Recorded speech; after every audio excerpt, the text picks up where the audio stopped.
समझ गई माँ कि मेरी पति ऐसा वैसा नहीं, जिनकी तपस्या के प्रभाव से एक सर्प मेढक को नहीं खाता, एक बिल्ली चूहे को हानि नहीं पहुंचाता, सब में मित्रता है। मतलब इतना महान है मेरा पति। आजकल के होती तो घर से ही वापस आ जाते हैं। कहाँ कुटिया में रहना है जहाँ सर्प है, मेढक है, चूहा है, बिल्ली है। आजकल तो बिहाव घर के देख के किया जाता है। खेत देखा जाएगा, घर देखा जाएगा, और घर में भी क्या देखा जाएगा? गिरेनाइट पत्थर लगा है कि नहीं, टाइल्स लगा है कि नहीं, ये देखकर विवाह होता। पर धन्य माता देवहूति वो ये नहीं देखी, तो पति के कर्म को देखा। मेरे पति ने कैसा व्रत किया, कैसे तपस्या किया कि एक दूसरे को हानि पहुंचाने वाले आत्मा भी आपस में प्रेम करता। देवहूति देखती क्या है, एक हाथ का आसन लगा हुआ था, जगह बचा था आश्रम पर। उस स्थल में जाकर करदम्ब जी पालथी मार कर बैठ गए, नेत्र बंद किया और समाधि लगा लिया। अब देवहूति कहे मैं कहाँ जाऊं, मैं कहाँ बैठूं? तो देवहूति को याद आई कि जब मेरा विदा हुई ना, तो माता शत्रुपा ने आदेश दिया, बेटी तुम्हारे लिए एक धर्म और एक व्रत और एक नियम है। एक ही धर्म एक प्रयत्न काय वचन मन पति पद प्रेमा। एक ही धर्म एक प्रतिनेमा काया वचन मन पति पद प्रेमा। एक ही धर्म एक ही प्रतिनेमा काय वचन मन पति पद प्रेमा। एक ही धर्म एक प्रतिनेमा काय वचन मन पति पद प्रेमा। काय वचन मन पति पद प्रेमा। तो एक ही धर्म एक व्रत नेमा। तो माता ने कही थी कि पति के चरण पर ही तेरी सल है बेटी। तो देवहूति कुछ करी नहीं, चुपचाप जाकर चरण में बैठ गई। और जब चरण में बैठा तो बैठे बैठे कितने दिन गया, कहे पूरे उम्र चला गया। चौथे पन आ गए, करदम्ब जी बूढ़ा बन गए और माता देवहूति बूढ़िया बन गई। और चौथे पन में अपने नेत्र खोला करदम्ब, तो देखते क्या है, सामने एक पकी हुई बालों से बुढ़िया बैठी। तो निवेदन किया, कृतम नामेन तिष्ठन्ते कौ कारणं न देविना। हे देवी तुम कौन और यहाँ क्यों बैठी? तो माता निवेदन करते, महाराज मनोपुत्रेण देहूत्यम सोयत्वेन पत्नी कृतौ। महाराज मैं मनुपुत्री देवहूति आपकी पत्नी करदम्ब को बड़ा गलानी हुआ। मैंने विवाह तो किया, पर मैं समाधि लगाकर बैठा, तब तक मेरी पत्नी मेरी चरण पर बैठी रही। और मैंने प्रभु से वरदान लिया था, प्रभु तू मेरे घर जन्म लेकर के आना। और अभी तक मैं तो अपने पूरी जीवन गंवा दिया, चौथे पन में आ गया। तो करदम्ब करता क्या, योग माया के द्वारा एक सरोवर निर्माण किया। और उस सरोवर में करदम्ब और माता देवहूति स्नान करती है। तो दोनों तरुण हो गए, जवान, दोनों का गृहस्थाश्रम चलने लगा। अब सोच रहे करदम्ब प्रभु आएगा, प्रभु आएगा, प्रभु आएगा, पर प्रभु तो ना आयो, पर एक कन्या आयो। दूसरे में सोचा अब प्रभु आएगा, फिर कन्या, तीसरे में सोचा फिर कन्या। ऐसे करते करते नौवें में भी सोचा गया, तो केवल कन्या ही आई। अब करदम्ब भगवान से कहे, प्रभु तूने मुझे धोखा दिया, कहा कि मैं अवतार लूंगा अवतार, पर यहाँ 9 कन्या हो गए महाराज, अभी तक आप नहीं आए। तो उस समय भगवान ने कहा क्या हुआ करदम्ब? करदम्ब ने कहा प्रभु तू आया क्यों नहीं, तूने तो वरदान दिया। भगवान ने कहा देख करदम्ब, तुम में और हम में जब वरदान हुआ, तो शर्त जब हुआ, तो उस शर्त में ये तो नहीं बोला गया था ना कि पहले आना कि लास्ट में आना। अब 9 कन्या आ गई ना करदम्ब, तो मेरा पारी मैं आने वाला। पर ये 9 कन्या कौन है? यही 9 दुर्गा। प्रथम शैलपुत्रेच्च, द्वितीया ब्रह्मचारिणी, तृतीयम चंद्रघंटेति कुसुमांडेति, चतुर्थकम पंचम स्कंदमातेति, षष्ठम कत्तायनीति च, सप्तम कालरात्रेति महागौरीति, अष्टमा जाये नवम सिद्धदात्री नौ दुर्गे न प्रकीर्तिता। यही नौ दुर्गा जिन नौ कन्याओं का भोजन नवरात्र पर्व में हम सब कराते हैं, तो यही नौ कन्या पहले आया, शक्ति आया। तो आइए ऐसे शक्ति को एक बार नमन कर लें और उसके पश्चात फिर आगे प्रस्थान करेंगे। प्रेम से बोलो सचंडी माता की जय हो। भक्तों को दर्शन दे गई रे नव छोटी सी कन्या। भक्तों को दर्शन दे गई रे नव छोटी सी कन्या। भक्तों को दर्शन दे गई रे नव छोटी सी कन्या। भक्तों को दर्शन दे गई रे नव छोटी सी कन्या। छोटी सी कन्या नव छोटी सी कन्या। छोटी सी कन्या नव छोटी सी कन्या। छोटी सी कन्या नव छोटी सी कन्या। छोटी सी कन्या नव छोटी सी कन्या। भक्तों को भक्तों को भक्तों को भक्तों को हरिओ दर्शन दे गई रे नव छोटी सी कन्या। भक्तों को दर्शन दे गई रे नव छोटी सी कन्या। भक्तों को दर्शन दे गई रे नव छोटी सी कन्या। भक्तों को दर्शन दे गई रे नव छोटी सी कन्या। आओ से ताली बजाते हरि बोल माधव।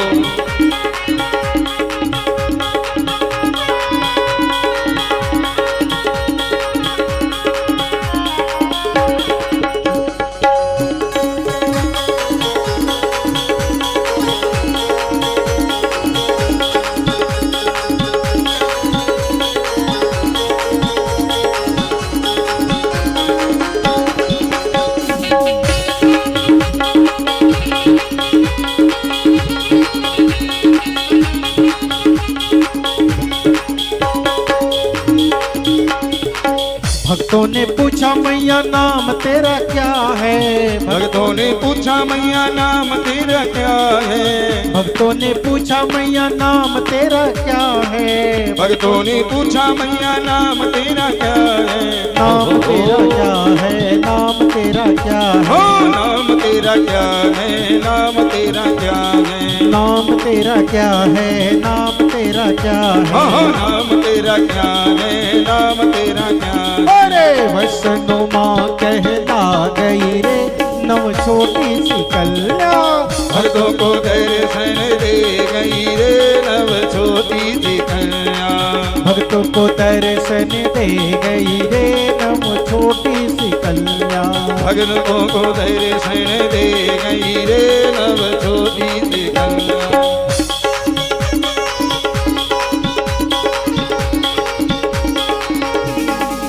हो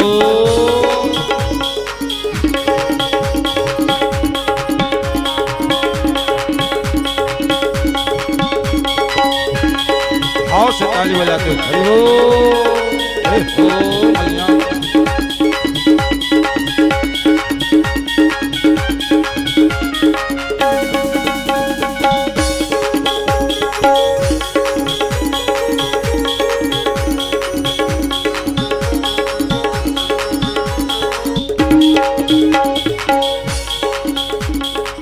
भक्तों ने पूछा मैया धाम तेरा क्या है। भक्तों ने पूछा मैया धाम तेरा क्या है। भक्तों ने पूछा मैया धाम तेरा क्या है। भक्तों ने पूछा मैया धाम तेरा क्या है। धाम तेरा क्या है। धाम तेरा क्या हो है। धाम तेरा क्या है। धाम तेरा क्या है। धाम तेरा क्या है। धाम तेरा क्या हो है। धाम तेरा क्या है। धाम तेरा क्या है। अरे पर्वत त्रिकूट बता गई रे नव छोटी सी कन्या।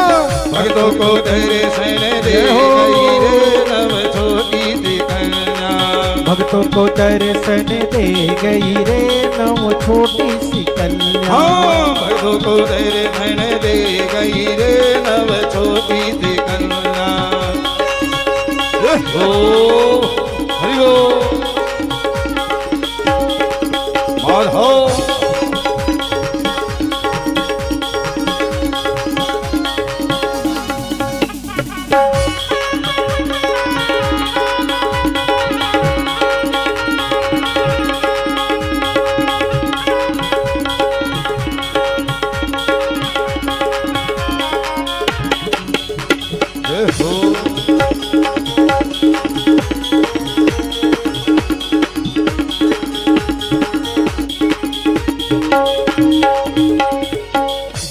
ने पूछा सबसे प्यारा तेरा कौन है। भक्तों ने पूछा सबसे प्यारा तेरा कौन है। भक्तों ने पूछा सबसे प्यारा तेरा कौन है। भक्तों ने पूछा सबसे प्यारा तेरा कौन है। प्यारा तेरा कौन है, प्यारा तेरा कौन है। हाँ प्यारा तेरा कौन है, प्यारा तेरा कौन है। प्यारा तेरा कौन है, प्यारा तेरा कौन है। हाँ हाँ प्यारा तेरा कौन है, प्यारा तेरा कौन है। अरे भक्तों का प्यार बता गई रे नव छोटी सी कन्या।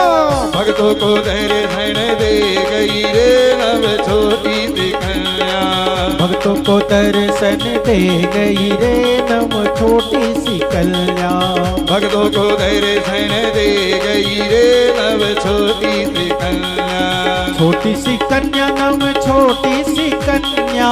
छोटी सी कन्या नव छोटी सी कन्या।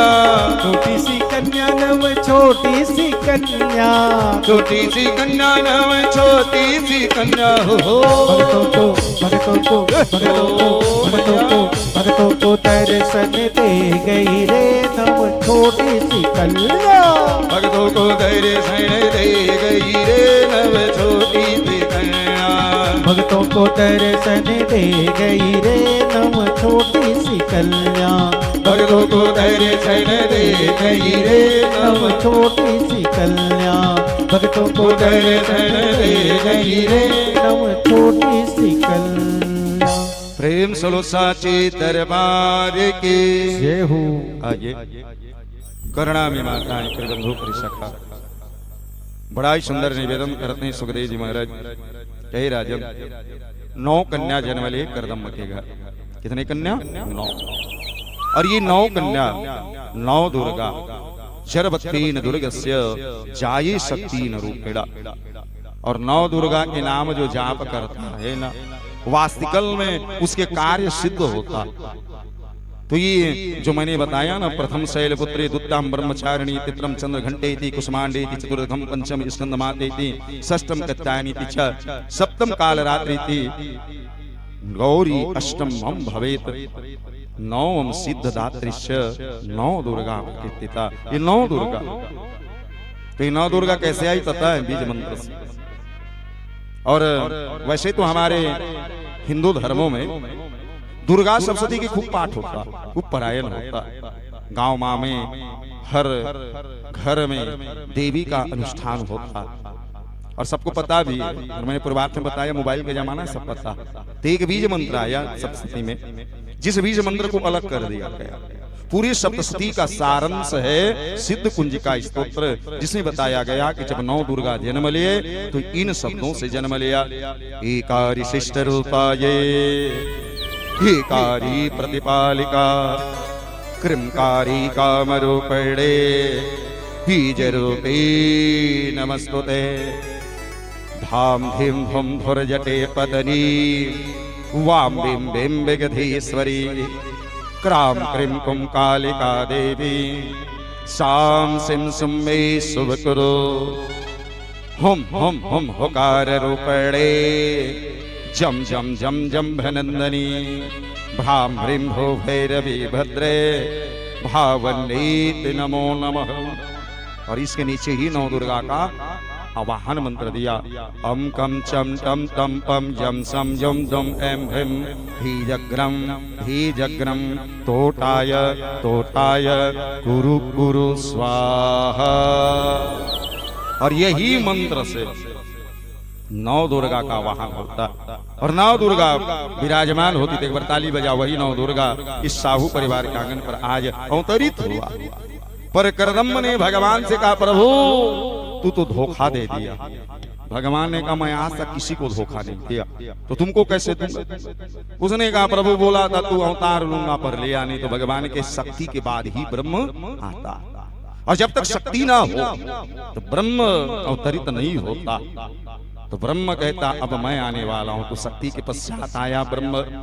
और ब्रह्म से तो करदम्ब का शर्त हुआ था कि तू अवतार लेगा ना, तो अवतार लेने के बाद मैं गृहस्थ आश्रम छोड़ दूंगा, विरक्त हो जाऊंगा। तो जैसी अवतार लिया भगवान, तो अवतार लेते ही करदम्ब घरबार छोड़ दिया। पर जाते जाते पत्नी से कहते गए, सुनती हो ये अवतार में आए हुए पुत्र ऐसा वैसा नहीं ब्रह्म है, और इस ब्रह्म से आत्मबोध कर लेना, अध्यात्म धारण कर लेना, इतना कहकर वो चला गया। और घर में जब पुत्र जन्म लिया तो नामकरण हुआ, और नामकरण जब होता है तो नक्षत्र के पल, मुहूर्त और घड़ी को मिलाया जाता है, और शास्त्रों के अनुसार जो ज्योतिष शास्त्र उसके अनुसार नामकरण होता। तो नाम रखा गया यद्यम जाये नवे शब्दो का यद्वे न कर्मया, कर्म करने वाला।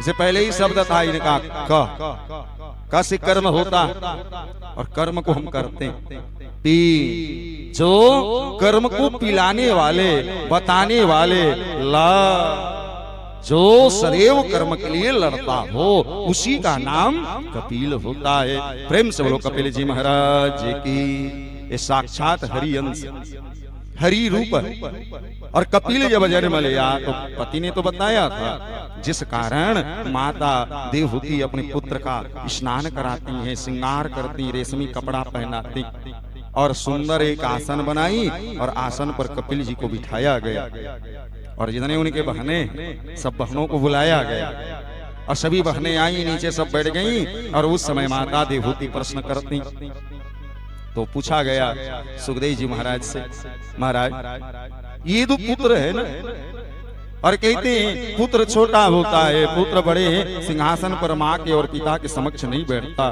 फिर वो बैठा क्यों? तो वेद कहता ये धर्म यद्वेन ते ज्ञानो ज्ञानी नाम प्रमुन्यते सर्व क्षेत्रो विजरमार्थ ज्ञानी यत्वे परम दुर्लभ। इस संसार में सबसे बड़ा कोई है तो ज्ञान, और ज्ञान से बड़ा कुछ नहीं होता। ज्ञान ना तो कोई लूट सकता, ना कोई छीन सकता, ज्ञान ना बह सकता है, ना उड़ सकता है, और ना जल सकता है। एक बार ताली बजाओ ज्ञान के लिए। इस सत्र में आए हुए श्रीमान हरिंद्र चंद्राकर जी के लिए ताली बजाते सने सम्मान प्रदान करते हुए, भाई आजमान हमारी बड़ी माँ, इनके लिए ताली बजाते सने अर्पण करते हुए, एवं यहाँ विराजमान सबके लिए ताली बजाते हुए क्षेत्र क्षेत्रवासियों का सम्मान करते हुए कहते हैं ये सम्मान मंच यद्यम सम्मानो तथोतिष्ठ कर्म याधो न व्याधिरा।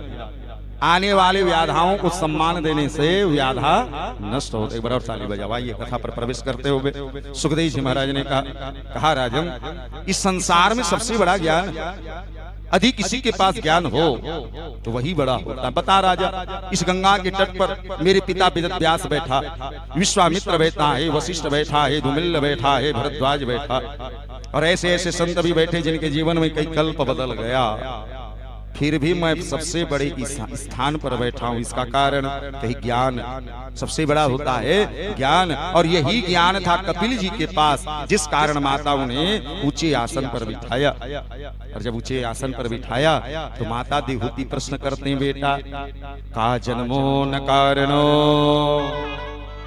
कौतिष्ठो न जन्मना। बेटा ये तो बता, हमारे जन्म हुआ तो किस लिए जन्म हुआ? हम क्या करें जन्म ले? जन्म हुआ सो हुआ, पर घमंड किस पर करें? धन पर करें, बल पर करें, उम्र पर करें, या ज्ञान पर हम घमंड करें? कई लोग रूप पर भी घमंड करते हैं। बेटा बता, हमें घमंड किस पर करना चाहिए?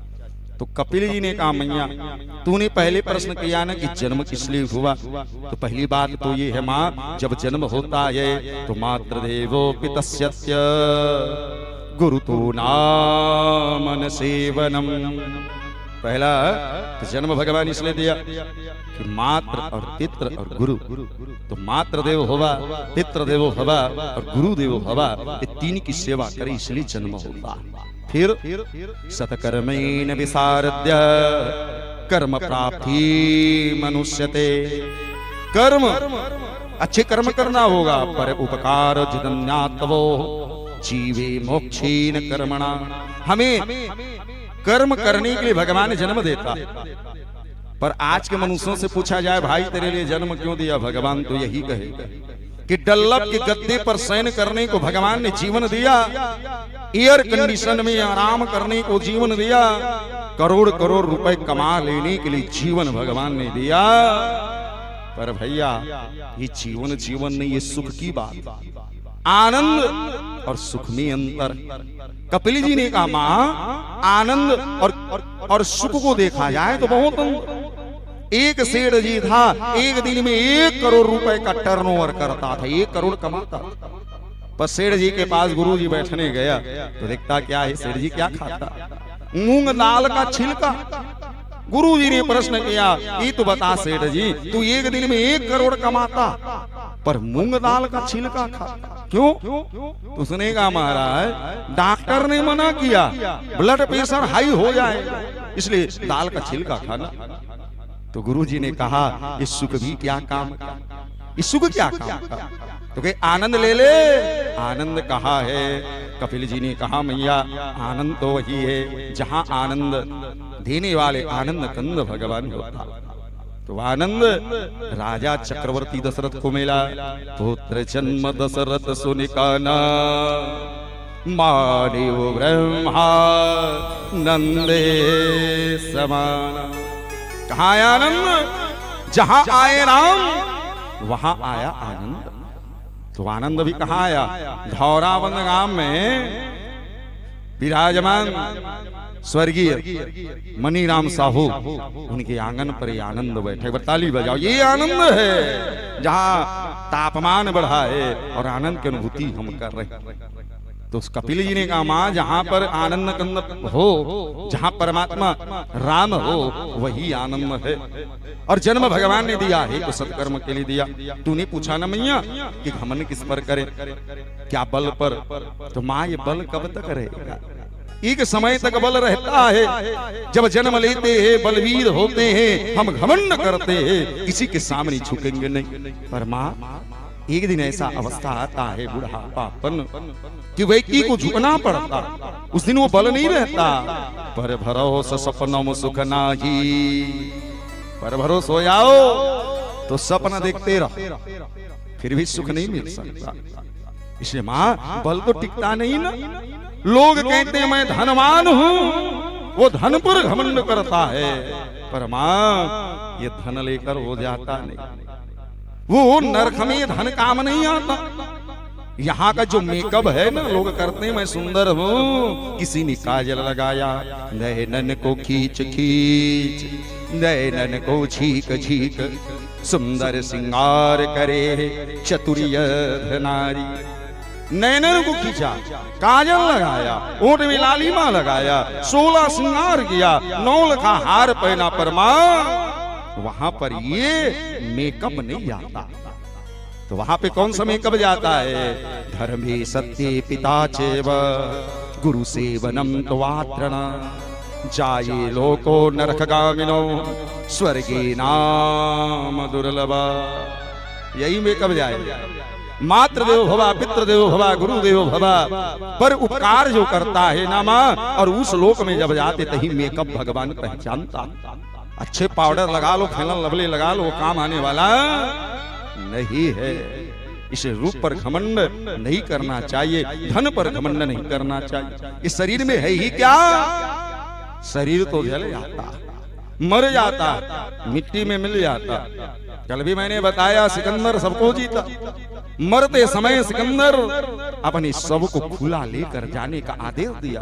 क्यों? क्योंकि जानता है सिकंदर मैं बलवीर हूँ, पर बल काम नहीं आया, क्योंकि आज काल ने मुझे डसा और मैं मर गया। तो शमशान जाते जाते खुले सब लेकर गया, 35-40 डॉक्टर कुछ कर नहीं पाए।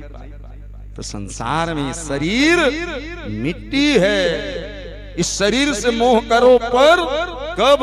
जब सत्कर्म करे तब।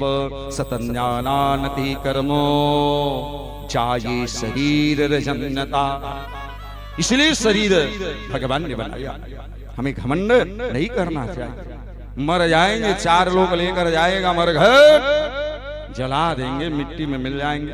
पता चला है किसी का खोपड़ी जलने के बाद रहता है क्या बाल, रहता है क्या आंख, ठक ठक से दांत पड़ा रहेगा, है नहीं? ये दांत बताता, देख भैया इस दांत से तूने कितना पाप किया। कर मदरान ते मांसो ना आहारो न जायते। इस दांत से मांसाहार मत करो।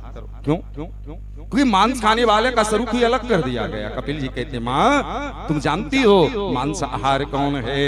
काशी हो नति अत्य स्वाना नाम मुखकृता। सिंह आप देखे होंगे, शेर, तो शेर का दांत लंबा लंबा और नाखून लंबे लंबे। बिल्ली, उनकी दांत लंबी, जीभ लंबी, नाखून लंबी। एक श्वान कुत्ता, उनका भी दांत बड़ा बड़ा। पर विचार कियो मनुष्यों का दांत कितना सुंदर, भगवान कितना सुंदर बनाया। कुंदरू देखें, कुंदरू का फल सुंदर, छोटे छोटे कुंदरू का फल, और पका हुआ कुंदरू का फल यदि काटा जाए तो वो उनके बीजा इतना सुंदर चमकता है। ठीक उसी प्रकार धरा अधरा ये मुखामृत, और इस मुख अमृत जहां पर लालिमाओं से ओंठ भगवान ने बनाया, उस पर सुंदरता दांत दिया। और ये दांत से पाप मत करो, इसलिए भगवान ने दांत बनाया। इसे शरीर तो मर जाएगा, मिट जाएगा, पर मां जिसने कभी राम का नाम नहीं लिया, जिसने कभी श्याम का नाम नहीं लिया, यद्यम यद्वे न जा मूर्खो महापापो बढ़ोत्रणम। महापाप को बढ़ाता। तो कहे भैया जो राम नाम नहीं लेता, कृष्ण नाम नहीं लेता, वो चुल्लू भर पानी में डूब मरता। मरघट जाओगे, जल जाओगे, भस्म रहेगा, पड़ा रहेगा, पर इस शरीर काम नहीं आएगा। तो हमें घमंड नहीं करना चाहिए।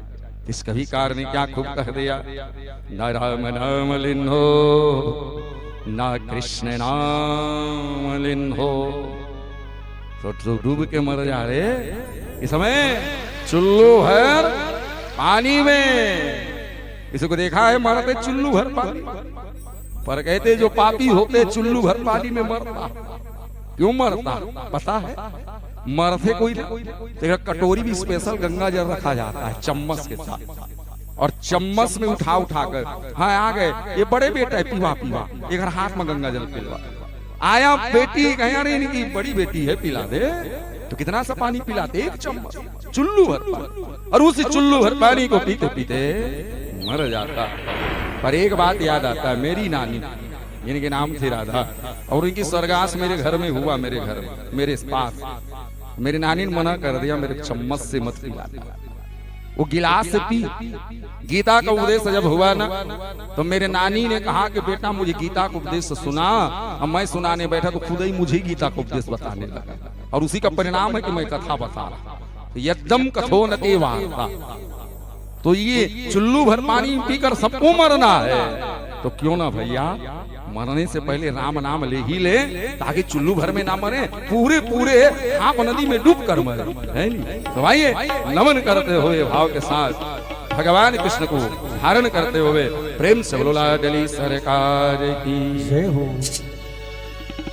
ना राम नाम लीनो ना कृष्ण नाम लीनो, ना राम नाम लीनो ना कृष्ण नाम लीनो।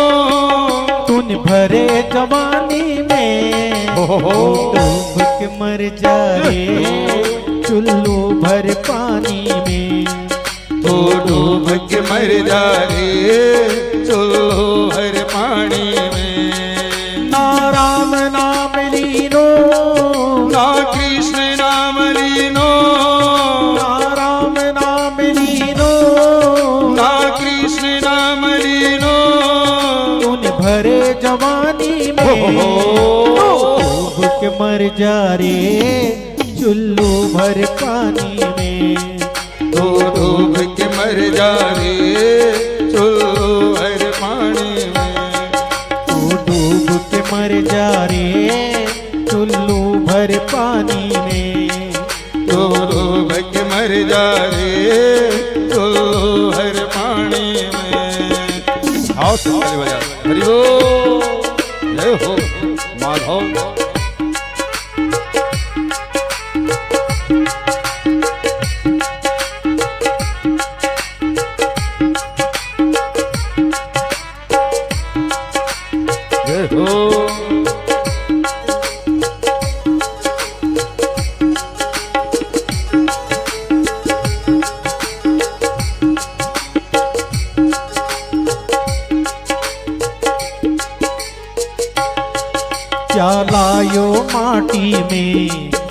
मिल जाएगा माटी में।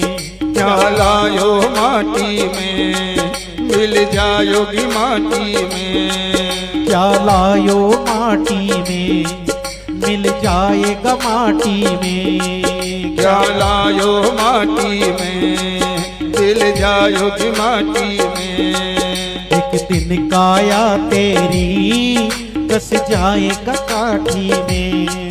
एक दिन काया तेरी कस जाएगी काठी में। एक दिन काया तेरी कस जाएगा काठी में। एक दिन काया तेरी कस जाएगी काठी में। पानी का बबूला है, पानी का बबूला है, पानी का बबूला है, पानी का बबूला है। मिल जाएगा पानी में। डूब के मर जा रे चुल्लू भर पानी में। तो डूब के मर जा रे चुल्लू हर पानी में। तू डूब के मर जा रे चुल्लू भर पानी में। तो डूब के मर जा रे चुल्लू हर पानी में। आओ नमन कर दे। हरि बोल। जय हो माधव।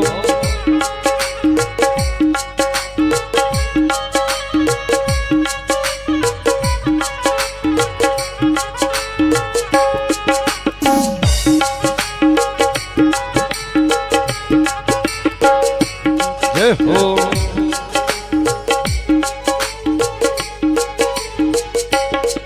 क्यों करता मेरा मेरा, यहाँ कुछ भी नहीं है तेरा।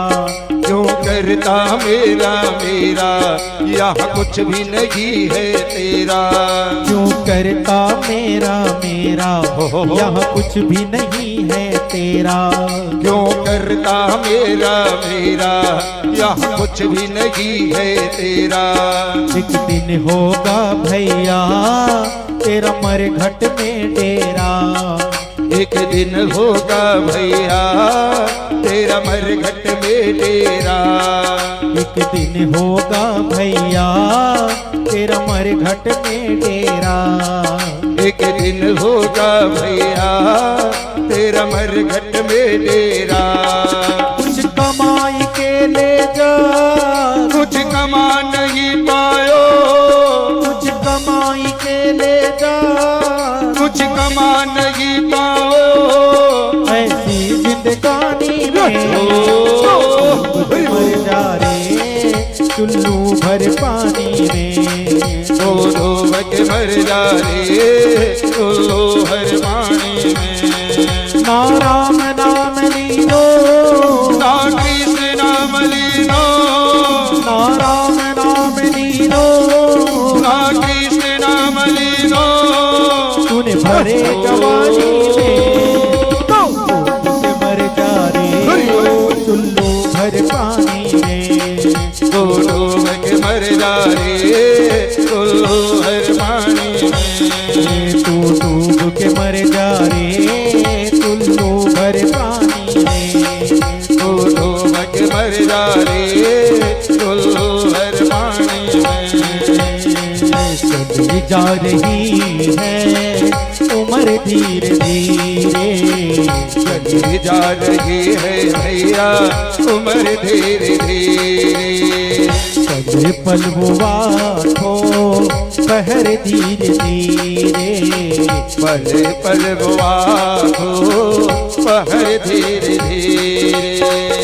चली जा रही है उम्र धीरे धीरे। चली जा रही है भैया उम्र धीरे धीरे। बचपन भी जाए जवानी भी जाए। बचपन भी जाए जवानी भी जाए।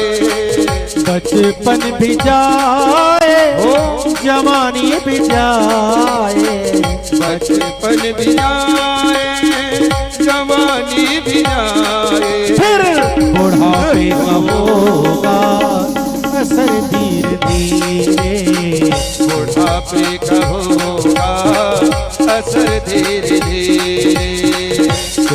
जा रही है उम्र धीरे धीरे। हाँ चली जा रही है उम्र धीरे धीरे। ना राम नाम लीनो, ना कृष्ण नाम लीनो, ना राम नाम लीनो, ना कृष्ण नाम लीनो। तूने भरे जवानी में तो डूब के मर जा रे चुल्लू भर पानी में। तो डूब के मर जा रहे हो चुल्लू भर पानी में। तू डूब के मर जा रे चुल्लू भर पानी में। तू डूब के मर जा रे चुल्लू भर पानी में।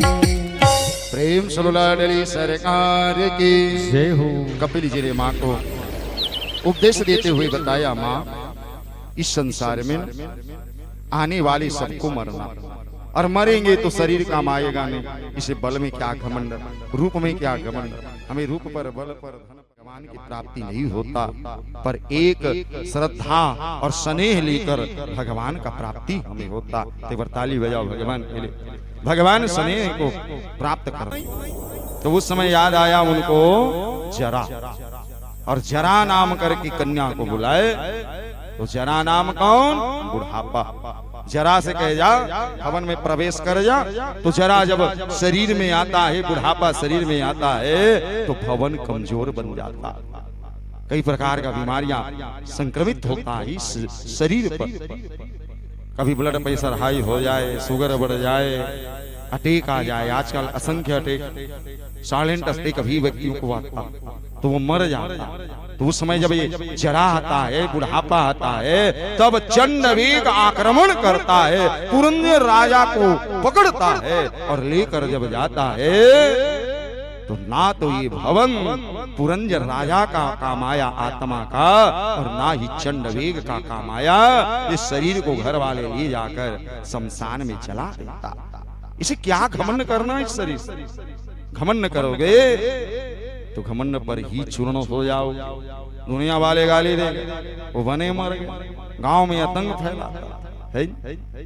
तो घमंड ना कर कर हमें धर्म करना चाहिए। एको धर्मे चितंद्रात्वा सर्व मोक्षो न प्रेमते। भगवान कहता आत्मा को टटोलो देखो, तो आत्मा में केवल मैं बैठा हूं, ब्रह्म परमात्मा ये आत्मा पर होता। पर हम कभी भगवान को ढूंढने का प्रयास करते ही नहीं। अपने सुख सुविधाओं में फंसे रहते हैं, वासनाओं में फंसे रहते हैं, और भगवान को हम देख नहीं पाते। इसे कपिल ने कहा, माँ इसमें क्या घमंड करना। कोई कहती मैं छल छबीली हूँ, मृगदामनी हूँ, मृगकंचना हूँ, मैं सुंदर। पर आपको बताएं मृगनयनी और मृगदामनी होता कौन? जो मृगनयनी और मृगदामनी होता है ना, वो मृगनयनी और मृगदामनी का कोई कलर या कोई स्वरूप नहीं बताया गया। वेद इतना कह दिया, यद्यम मृगो न कंचनो जाये अत्वेन पतिवेदना। वही मृगनयनी है जो पति की सेवा कर, जो पति की आज्ञाओं का पालन करती, वो मृगनयनी है। और जो पति की बातों को टाल दे, वो मृगनयनी नहीं है। कहे क्यों? क्योंकि हमारे गुरु जी बताता, हमारे प्रयागराज में दुर्वासा आश्रम पर गुरु जी बताते थे, बेटा एक बार एक राजा हुआ, जो राजा अपने रानी को जगा रहा था प्रातः काल, और कहता क्या, हे मृगनयनी, हे मृगदामनी, हे कंचना, जग जाओ, प्रातः काल हो गया। राजा रानी को जगाए, और राजा के महल के बगल में एक ब्राह्मण का घर था। तो ब्राह्मणी सुन रही थी, राजा बड़े प्यार से अपने रानी को जगा रहे हैं कि उठो हे मृगनयनी, मृगदामनी, मृगकंचना, प्रातः काल हो गया, जगो। अब ब्राह्मणी सोचे मन में कि राजा बड़ा सुंदर अपनी पत्नी को जगा रहा, और कहीं हमारे ब्राह्मण देवता भी हमें जगाए सुंदर भाव से तो बड़ा आनंद आएगा। उसी समय ब्राह्मण आए, अपने यजमानी करके पत्नी बुलाई धरा, और ब्राह्मण के कान को दीवार में टिका दिया, सुन राजा क्या बोल रहा। उस समय ब्राह्मण ने कहा, मैं क्यों सुनूं? तो ब्राह्मणी कहे, सुन लिया रहो, कल ऐसी जगाना तो हम जगेंगे, नहीं तो जगने वाले नहीं है। अब उस समय ब्राह्मण कहे, प्रयास करेंगे। तो ब्राह्मणी कहे, ना प्रयास नहीं करना है, जगाना है। ब्राह्मण कहे यही तो बात है। 3 से कोई जीता ही नहीं, और 3 हट बर्बाद भले ही कर दे पर हट नहीं छोड़ता। राज हट, माल हट, और ये तीसरा हट है, ये तीसरा हट। तो ब्राह्मण ने कहा ठीक है। अब ब्राह्मण चला गया और उस पश्चात रात्रिकालीन हुआ, शयन हुआ।